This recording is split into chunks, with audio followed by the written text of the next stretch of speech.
Ang samahan bilang artista at magkaibigan ni Nora Aunor at Bembol Rocco ay pinagtibay na ng panahon.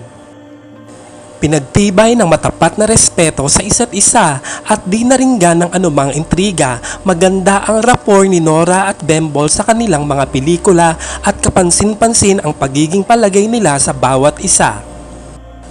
Ang sabi nga ng mga Noranians, maituturing na lucky charm ni Ate Guy si Bembol dahil ang mga kauna-unahang Best Actress Awards na nakamit ni Nora sa iba't ibang award-giving bodies ay si Bembol ang leading man niya.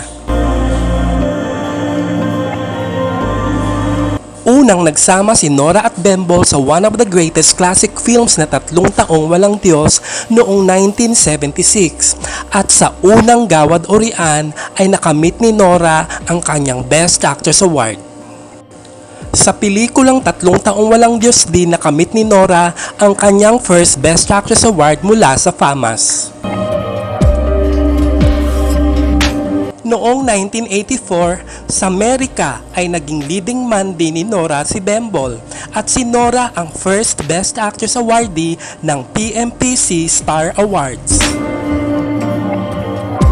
At sino ang makakalimot sa pinagbidahang pelikula ni Nora at Bembol na Die Womb noong 2012? Napakataas ng mga nakamit na parangal ni Nora dito dahil bukod sa mga local Best Actress Awards, nagwagi si Nora ng multiple international Best Actress Awards at ito ay mula sa Bisato de Oro sa Venice, Asian Film Awards sa Hong Kong, Sakhalin International Film Festival at Asia Pacific Screen Awards sa Australia.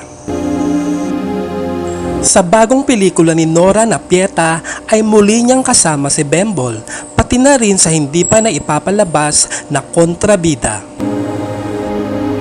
At ngayong taong ito ay ipinagdiriwang ni Bembol ang kanyang 50th anniversary sa showbiz.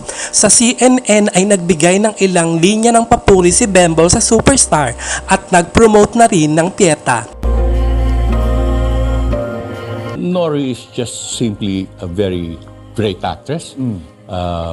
Her eyes are very expressive, and it's really fun working with her kasi we work together as a team.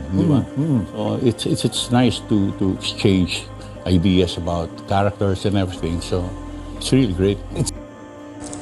Maraming salamat Mr. Bembol Rocco sa mataas na respeto kay Ate Guy at happy 50th anniversary in showbiz. Maraming salamat sa panonood at hanggang sa muli.